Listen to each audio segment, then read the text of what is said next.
Right, picture this. Concorde is racing down the runway when the first officer calls V1.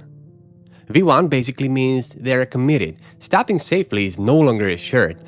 And for about 7 seconds, everything still seems completely normal. Then one of the left tires hits something.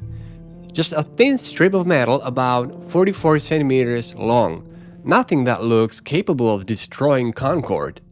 A few seconds later, people outside can see a huge fire beneath the left wing. The pilot sitting all the way at the front cannot see any of it. And okay, here is the part that sounds almost impossible. That strip fell from a different airplane 5 minutes earlier, and it never even touched Concorde's fuel tank. So, how does something that small bring down the airplane? So go back 5 minutes. It is July 25th, 2000, and a Continental DC-10 is taking off from the exact runway at Paris Charles de Gaulle.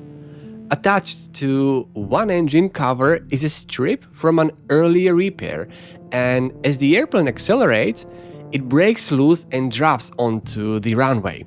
A Boeing 747 takes off next, and yeah, nothing happens, so the strip just stays there. Then Concorde lines up on the same runway.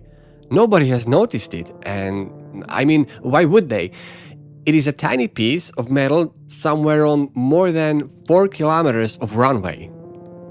Flight 4590 is a charter from Paris to New York with 100 passengers and 9 crew aboard. At about 4:42, Concorde starts accelerating.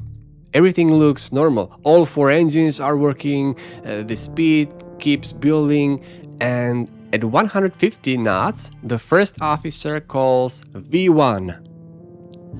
7 seconds later, at roughly 175 knots, the left landing gear runs over the strip. It slices into one of the tires. The tire comes apart almost instantly, and chunks of rubber fly upward into the wing. One recovered piece weighed about 4.5 kilograms, and on the ground that may not sound enormous, but at takeoff speed, it is basically a projectile. And this is where the accident gets much stranger than most of us probably imagine. Now, if we are imagining the tire debris simply punches straight through the fuel tank, I mean, that is why I assumed too. It makes sense, but it did not. The impact pushes part of tank 5 inward. It is almost full, so the fuel has nowhere to move while the thin metal skin bends. The exact physics are complicated, but investigators concluded that pressure and structural deformation made the damage appear somewhere else. A large section fell outward, not inward, outward. Investigators estimate nearly 60 kilograms of fuel is pouring out every second, which, calling that a leak feels wrong. It is a flood. And then it ignites. Exactly what started it? Well, investigators never proved that. Maybe an electrical arc near the landing gear, maybe something hot near an engine. We do not know. What we do know is that the tower can see a huge fire beneath the left wing, and the crew cannot. At almost the same time, engines 1 and 2 surge. Engine 2 loses most of its thrust. Engine 1 recovers for the moment. Somehow, Concorde leaves the ground. But this is not really a climb. A fire warning appears for engine 2, so the crew shuts it down and selects the gear up. But nothing happens. The gear stays down, adding drag and probably holding the flame beneath the wing. Concorde is now at roughly 200 feet and 200 knots, with a major fire and one engine shut down. It is in the air, yes, but it is not getting away. It is not climbing, and it is not getting any faster. Then, nearly a minute later, engine 1 loses thrust again. The controller offers a return to Charles de Gaulle, but the crew says they are trying for Le Bourget. They never make it. After only about 69 seconds in the air, flight 4590 rolls sharply left and crashes into a hotel in Gonesse. All 109 people aboard are killed. 4 people on the ground also die, and 6 are injured. Now, you might expect the answer deep in the wreckage, but strangely, almost the whole story is still behind them, on runway 26 right. Investigators found the strip, tire pieces, fragments from Concorde, then signs of leaking fuel. The strip matches a missing part from the DC-10. Then they inspect the repair and, well, it gets worse. The manufacturer specified stainless steel. The installed part was made from a titanium alloy, and its installation did not follow the manufacturer's instructions. So, okay, one bad repair.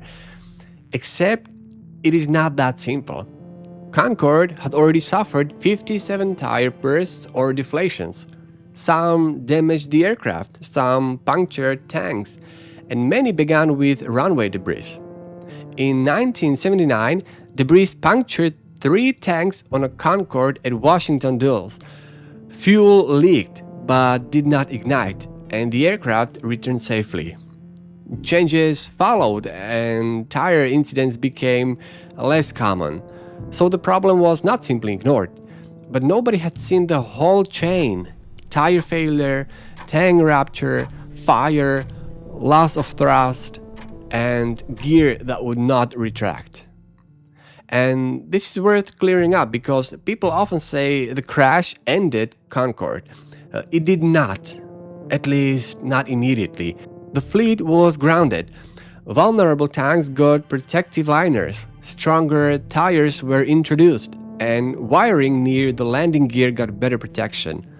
Concorde was flying again in 2001, before falling demand and rising costs ended the program in 2003. But after flight 4590, the aircraft never really looks untouchable again.